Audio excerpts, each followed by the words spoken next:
Barrister Saidul হক সুমনকে যুগে অব্যাহতি দেওয়া হয়েছে। আমার খুব অবাক লাগে এদের কর্মকাণ্ড দেখে। এই সংসদে আমিও মেম্বার অফ পার্লামেন্ট, উনিও মেম্বার অফ পার্লামেন্ট। বলছেন যে তোর হাসিনাকে কেউ থাকবে না, তুই এত বড় সাহস করেছিস, এরকম নানা কথা আমি ইগনোর করে গেছি। আমার মনে হচ্ছে যে আমার হাতে খুব বেশি সময় নাই।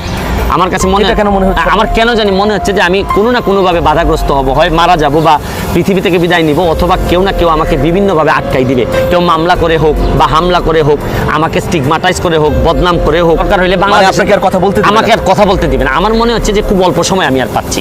আমার মনে হচ্ছে যে বাংলাদেশ খুব করে মনে হচ্ছে আমার খুব করে মনে হচ্ছে যে কোনো না কোনোভাবে আমি আটকাই যাব অল্প সময়ের মধ্যেই। কারণ এই জন্যই আমার কাছে মনে হয় আমার সময় কম। আসসালামু আলাইকুম ওয়া রাহমাতুল্লাহি ওয়া বারাকাতুহু। দর্শক মণ্ডলী, আপনাদের মাঝে চলে এলাম আবারও নতুন একটি আপডেট নিউজ নিয়ে। দর্শক মণ্ডলী, কিছু কথা বলতে চাই ব্যারিস্টার সুমন ভাইকে নিয়ে। ব্যারিস্টার সুমন ভাই তিনি আজ নিজ মুখে অনেকগুলো কথা বলেছেন। তিনি আসলে আবেগভরা মন নিয়ে কথা বলেছেন যে তার সে যে অন্যায়ের পথে কথা বলেন, অন্যায়ের পথে রুখে দাঁড়ান। আসলে তার এই বাকশক্তি এক সময় বন্ধ হয়ে যেতে পারে এবং তিনি যে কোনো সময় হত্যার মুখোমুখি হতে পারেন বা তাকে মেরে ফেলা হয়ে যেতে পারে, এরকম বিষয় নিয়ে তিনি মুখ খুলেছেন। দর্শক মণ্ডলী, আমরা বেশি কথা বলবো না, ভিডিওটুকু ধৈর্য সহকারে দেখবো। এই ভিডিওর ভিতরে ব্যারিস্টার সুমন ভাইকে নিয়ে গুরুত্বপূর্ণ আলোচনা রয়েছে। আপনারা সম্পূর্ণ ভিডিওটুকু ধৈর্য সহকারে দেখবেন যে ব্যারিস্টার সুমন ভাই এই কথাগুলো কেন বললেন।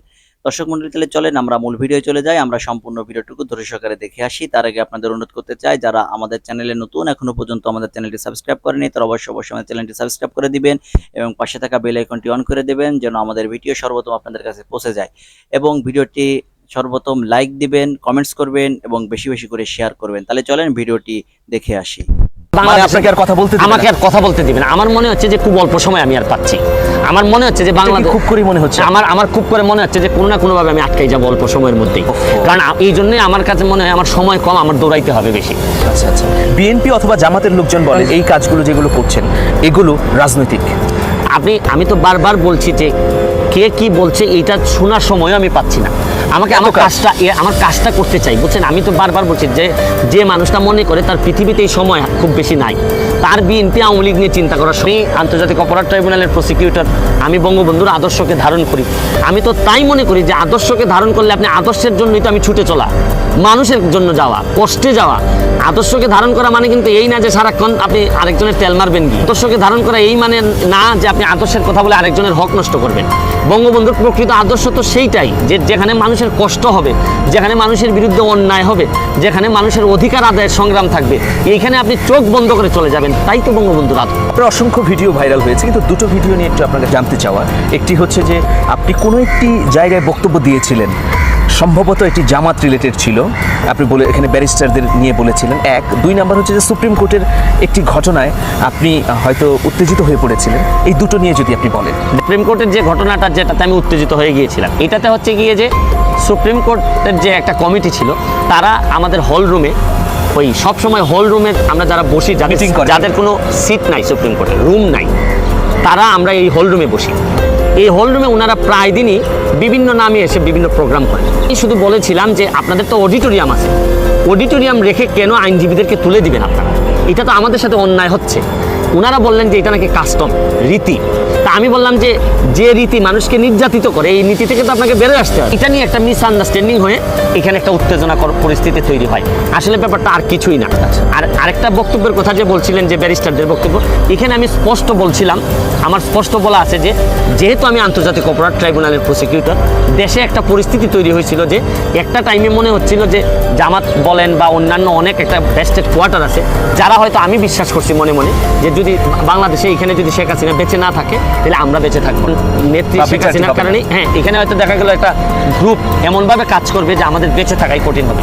শুধু এই বক্তব্যটুকুই ভাইরাল হয়েছিল যে শেখ হাসিনা যদি বেঁচে না থাকে তাহলে আমিও বেঁচে থাকবো না। আমি এখনও বিশ্বাস করি, আন্তর্জাতিক ট্রাইব্যুনালের প্রসিকিউটর হিসাবে আমি বিশ্বাস করি যে অনেকে এটাকে মনে করেন এমনভাবে শত্রুতা বা এমনভাবে হয়ে গেছে যে ওনারা হয়তো মনে করেন যে আমরা এটার জন্য হয়তো দায়ী। আপনি নির্বাচিত হওয়ার পর প্রথমেই বলেছিলেন যে সাধারণ মানুষের পক্ষে কথা বলবেন, দুর্নীতির বিরুদ্ধে কথা বলবেন, নিপীড়িত মানুষের পক্ষে কথা বলবেন। কতটুকু পাচ্ছেন বলে আপনি মনে করেন? যে কারণে আমাকে মানুষ এমপিতে ভোট দিয়েছেন, এটার একটা কারণ ছিল যে আমি দুর্নীতির বিরুদ্ধে, আমি নির্যাতিত নিপীড়িত মানুষের পক্ষে দাঁড়াই। তো আমার কিন্তু এতে খুব একটা ব্যত্যয় হয়নি, কারণ সম্পদ বানানোর নেশা যদি আপনার না থাকে তাহলে কিন্তু ওইগুলো অত কঠিন কাজ না। আর এটা হচ্ছে কি ভয়কে যদি আপনি জয় করতে পারেন তাহলে আর ভয় কিসের। আর আরেকটা বিষয় হচ্ছে আমি ব্যক্তিগতভাবে বিশ্বাস করি যে সব কিছুর মূলে হচ্ছে গিয়ে দুর্নীতি। আমাদের দেশটা কোনোভাবেই আগাবে না যদি দুর্নীতি আপনি নিয়ন্ত্রণ করতে না পারেন। তো বড় কয়েকটা সমস্যা আছে, একটা দুর্নীতি, একটা হচ্ছে মাদকের কারণে যেভাবে ছড়াই পড়ছে আমাদের, এটাও আমাদের জন্য একটা বড় সমস্যা। তা আমি আরেকটা জিনিস বিশ্বাস করি যে মাদকও কিন্তু বাড়তেছে দুর্নীতির কারণে। কারণ দুর্নীতিবাজরা আরো বেশি টাকা বানাচ্ছেন, আরো বেশি মাদক ব্যবসার মধ্যে। দুর্নীতি যদি নিয়ন্ত্রণ করা যায় তাহলে সম্ভব। তা আমি আমার এলাকায় বিভিন্নভাবে বিভিন্ন জিনিসে আপনি গেলে দেখতে পাবেন যে চা বাগানের শ্রমিকদের আগে 5,000 টাকা করে দেয়া হতো মোবাইলের মাধ্যমে। আমি এইবার গিয়ে দেখলাম কি যে চা বাগান শ্রমিকের নাম ঠিক আছে, বাবার নাম ঠিক আছে, ঠিকানা ঠিক আছে, কিন্তু শুধু যে অ্যাকাউন্টের টাকাটা যায় এই টাকাটা চলে যায় আরেকজনের কাছে। এইবার আমি করলাম কি সবগুলা লিস্ট আমি টাঙাই দিলাম চা বাগান গুলাতে, দিয়ে এদেরকেই বললাম যে আপনারা যাওয়ার সময় একবার, আসার সময় একবার দেখে যাবেন আপনার নাম আর পাশে যে মোবাইল নাম্বারটা দেয়া যেটা দিয়ে টাকা আসে এটা আপনার কিনা। যে একটা বাগানে 400-র মতো লোক ছিলেন, তার মধ্যে মনে হয় 60 থেকে 70টা হচ্ছে কি আপনার ফলস। এর মানে এই টাকাটা অন্য আরেকজনের কাছে চলে যাচ্ছিল। আমি সব আস্তে আস্তে জায়গায় নিয়ে আসতেছি। আরেকটা বিষয় কি, আমাদের দুর্নীতির মধ্যে সবাই জড়াই গেছে। আমার একটা বিশ্বাস সাধারণ মানুষের ভালোবাসা আছে তো, আর আমার যেহেতু অন্য যেসব কারণে মানুষ জায়গা থেকে সরে পড়ে, এগুলো আমার মধ্যে নাই। সংসদ সদস্য ব্যারিস্টার সৈয়দ সায়েদুল হক সুমনের কথা শুনছিলেন। এবার আপনাদের জন্য একটি বিশেষ প্রতিবেদন, চলুন দেখি কি আছে এই প্রতিবেদন। আমার পরিবারের মধ্যে একজন ইউনিয়ন পরিষদের মেম্বারও নাই, আমার পরিবারের মধ্যে একজন অ্যাডভোকেট নাই। তো আল্লাহর কি মানে আমার প্রতি ব্লেসিংসটা যে পরিবারের মধ্যে একজন অ্যাডভোকেটও নাই, এই পরিবারে আমি ব্যারিস্টার হয়ে গেছি। যে পরিবারে একজন মেম্বারও নাই, এই পরিবার থেকে আমি এমপি হয়ে গেছি। সুতরাং আমার তো এই বিষয়ে চিন্তা করার জন্য তো নতুন। আমি যদি দেখতাম যে আমার বাবা চেয়ারম্যান ছিলেন, মেম্বার ছিলেন, তাহলে একটা না হয় আমার বাবারে দেখে মনে হতো না আমার বাবা যেহেতু চেয়ারম্যান আমি একটা উপজেলা চেয়ারম্যান হব বা এমপি হব। এগুলা কিছুই আমার মধ্যে ছিল। বিপদে ফেলে যেতে পারি না, এটা আমাকে কষ্ট দেয়।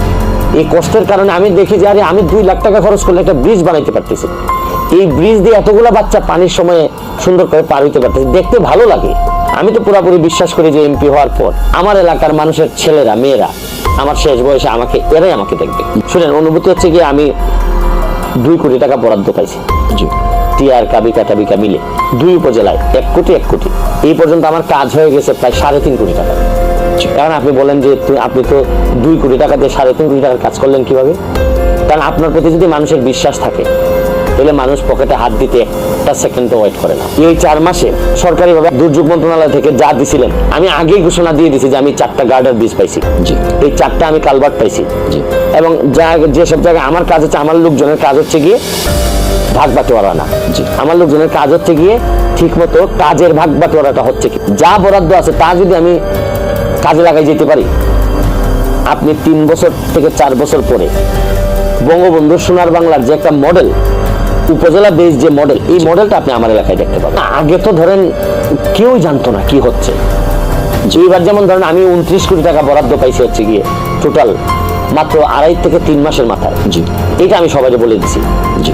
কোন মন্ত্রণালয় থেকে আপনারা যা দেন, ধরেন কৃষি মন্ত্রণালয় থেকে এই যে কম্বাইন্ড হারভেস্টার বলে যে ধান কাটে এরকম মেশিন, আমরা 15টা মেশিন পাইছি 2 উপজেলায়। আমি ঘোষণা দিয়ে দিছি, কারা কারা পাইছে লিস্টও চলে আসতেছে।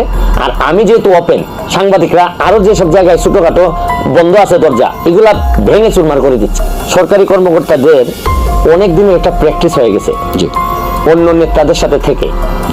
যে প্র্যাকটিসটা কিরকম, নেতাদেরকে ধরেন 60% দিতে হবে, বা 60% কোনোভাবে নেতাদের ঘরে যাবে বা নেতার আশেপাশের লোকজনের যাবে, সবাই ভাগে কিছু না কিছু ওই পায়, শুধু জনগণ পায় না। এইখান থেকে আমাকে বের করে আনতে হইতেছে যে ভাই এইখানে তো উনি তো আর এই জিনিস খায় না, যখন আমি খাই না তখন সরকারি কর্মকর্তা যদি কেউ খাওয়ার ইচ্ছা থাকে উনিও অতটা অনুপ্রাণিত হন না। যে আর আমার ব্যাপারে একটা বদনাম আছে, আমি লোক বেশি ভালো না, কখন কি বলে ফেলি, ধরেন দুর্নীতির ব্যাপার হইলে আমার মাথা ঠিক থাকে। তা আমি যে ধরেন হয়তো এইরকম কি করি না, যে রাগ ডাক করে বলি না যে আহা উনি সম্ভবত মেরে দিয়েছেন, এগুলা না।